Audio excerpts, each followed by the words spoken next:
guys, I'm Anita and I'm back with another video. Today I want to share with you my January wrap-up of all of the things that I was reading in January. January was fine for me in terms of amount of books. I ended up reading 10 books. Let's start out with some statistics. I ended up reading 10 books in January, and the total number of pages was 3,158 pages. I forgot to see what the average page length was, but I think that somewhere in the 300s. In terms of genres, it's been a little bit of a weird time recently. I haven't read very many fantasy and science fiction, but I read 1 contemporary, 1 thriller, 2 mysteries and 6 romances. So yeah, in terms of formatting, 7 of them were audios, and then had 2 books that were ebooks.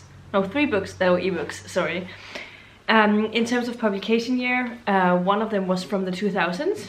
1 of them was from 2015. We have 2 that were published in 2016.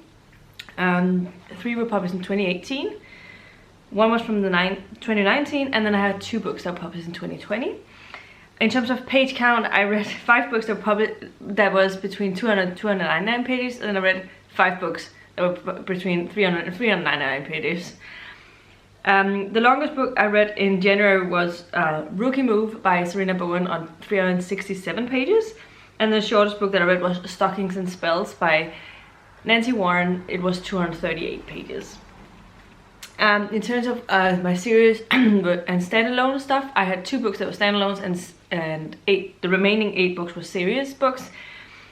And there's something here that's not correct in the numbers, but I think that's the DNF thing.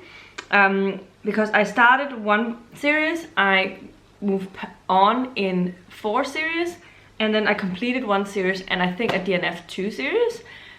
So that is what it says. I need to sort of change the spreadsheet so that it takes that as well.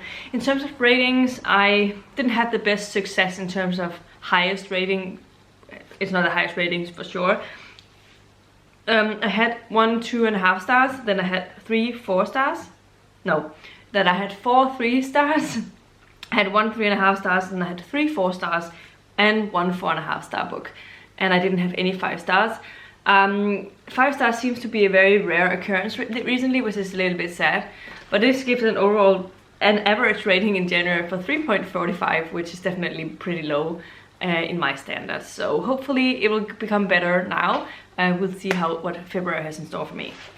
But let's get into the books. I started out by finishing up a series. I read One Baby Daddy. I actually started that. I think I started it right before my Christmas vacation, if I'm not mistaken. But I didn't manage to finish it. But I finished it on the first day back at work. It was One Baby Daddy by, I forgot her name right now.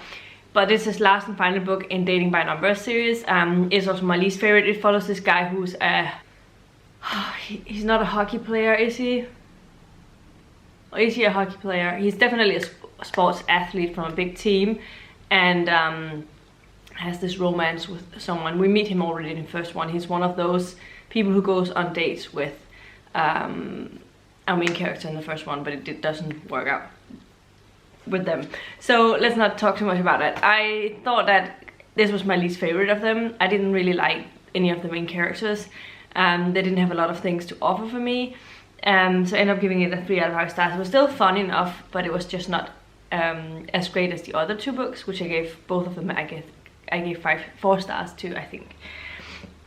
The next thing that I read was my favorite read of the month, and that was Betrayal and Death by J.D. Robb. This is book 12 in the In Death series, and I love this series a lot. I think that it has some of my favorite characters. I love seeing the banter between all of them, the romance between Eve and Rourke develop, and then there's a romance going on as well, a different one. And I love seeing the side characters, and I enjoy the mystery, trying to figure it out. And it's no different with this one. This was my favorite in-depth book of all time, but I still really enjoyed it, and I gave it 4.5 stars. The next thing I read was Maybe in Another Life by Taylor Jenkins Reid. I wanted to try out more books by her because I really enjoyed Seven Husbands of Evelyn Hugo, but I ended up not really enjoying the other one. Forgotten right, it's called right now, the one with the band. that didn't work for me, so I wanted to try something different. And this one I didn't get what was going on. It was a little bit difficult for me to follow along, but it follows this woman who gets into a situation and suddenly starts seeing what will happen if she chose this life rather than the other, so sort of parallel, two different choices kind of thing, and how would that go if she decided on this or that thing.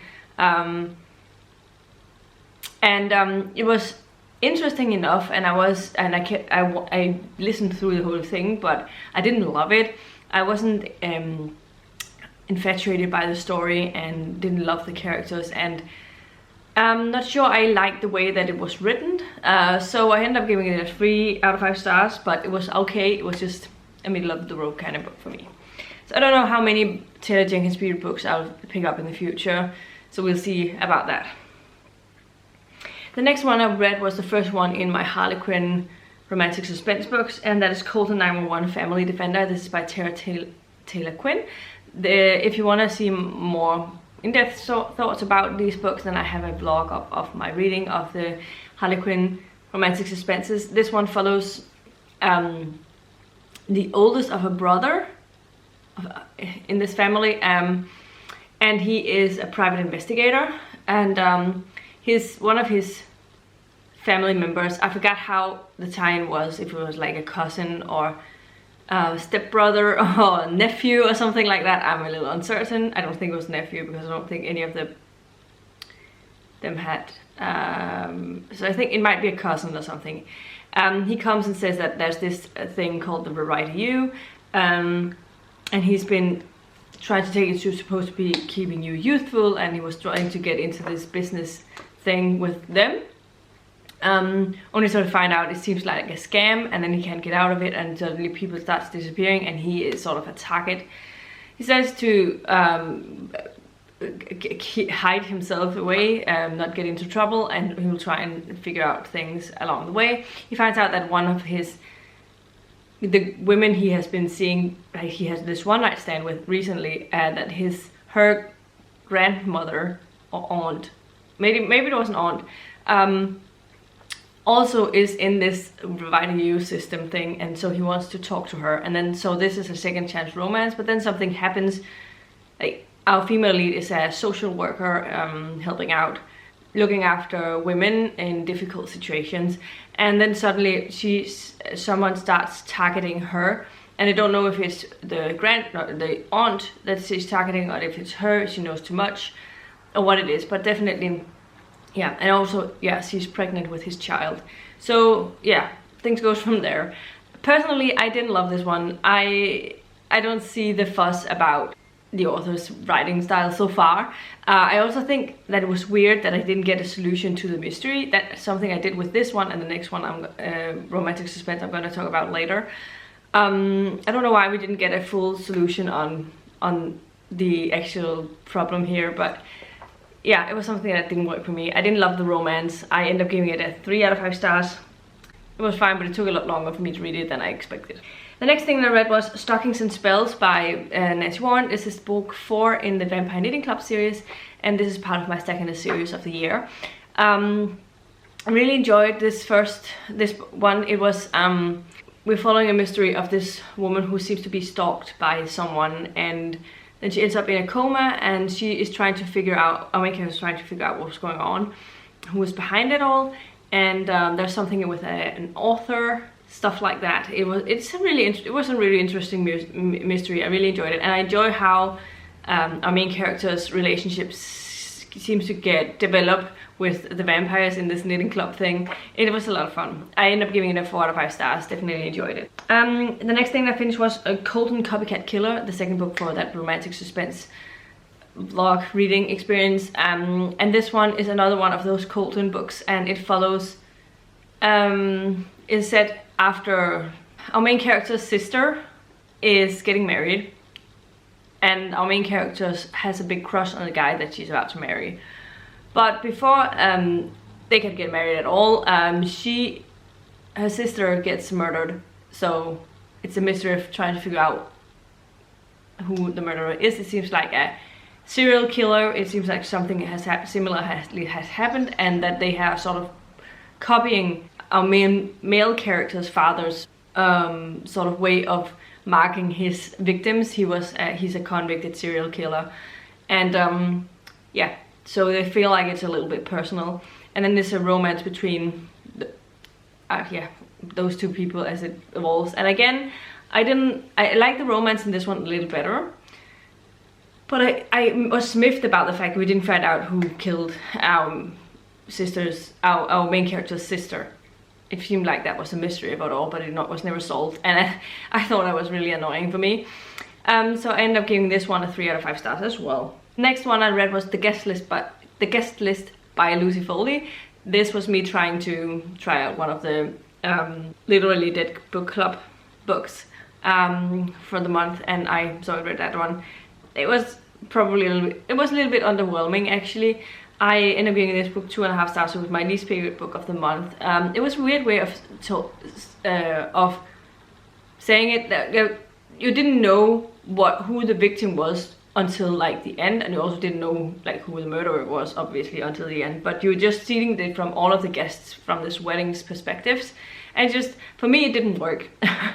I didn't really like this, and I didn't like any of the characters. I know that you're probably not supposed to necessarily, but it didn't capture my attention too much, so I ended up giving it a 2.5 stars.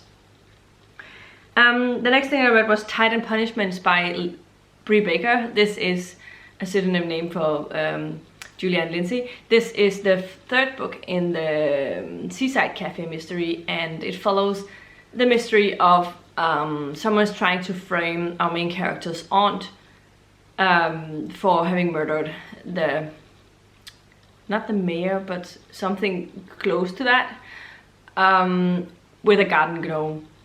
Yeah, things go from there.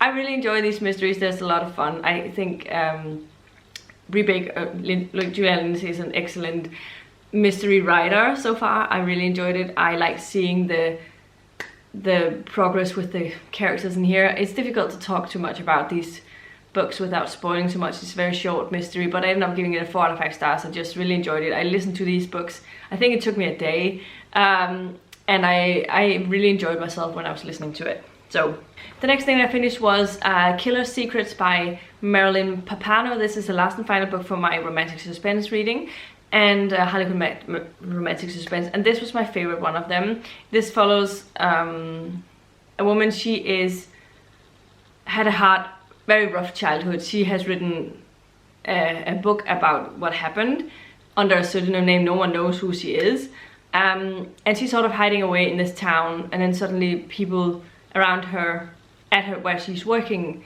shows up murdered, and she suddenly have a lot of flashbacks to something that happens previously, but without it being like she thinks that anything's amiss.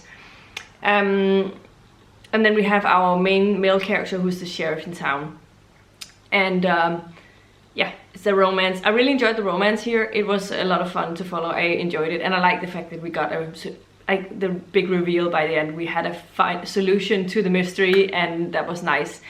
After having 2 books that didn't have that, I was very happy to see that. I ended up giving it a 4 out of 5 stars. Definitely enjoyed it, and definitely my favorite of the 3 books that I read for that category. And the last and final thing that I read in January was Rookie Move by Sarina Bowen. This is the 1st book in the Brooklyn Bruisers series. This follows a hockey team, and this specific book we're following this guy who is coming back to play for the Brooklyn Bruisers, and we have our female lead, who is like she works for the team's like publicity brand thing, and her father is the coach of the team. These 2 characters have had a romance in the past, so it's a second chance romance, and they broke it off, but they never stopped loving the other one. And for my sake, I didn't love this book as much as I love the other one I've read by Sarina Bowen, not by any chance. I had really high hopes for this book when it came down to it, but it wasn't really my kind of book. It wasn't my favorite kind of book. I guess I also like seeing the falling in love aspects of this. It was like they were just having this instant attraction thing, and they were always touchy-feely, and I feel like we never really got into, I feel like we didn't get to know them individually and see the character growth and the growth of them as a couple. They were just instantly in love, and I missed seeing something in there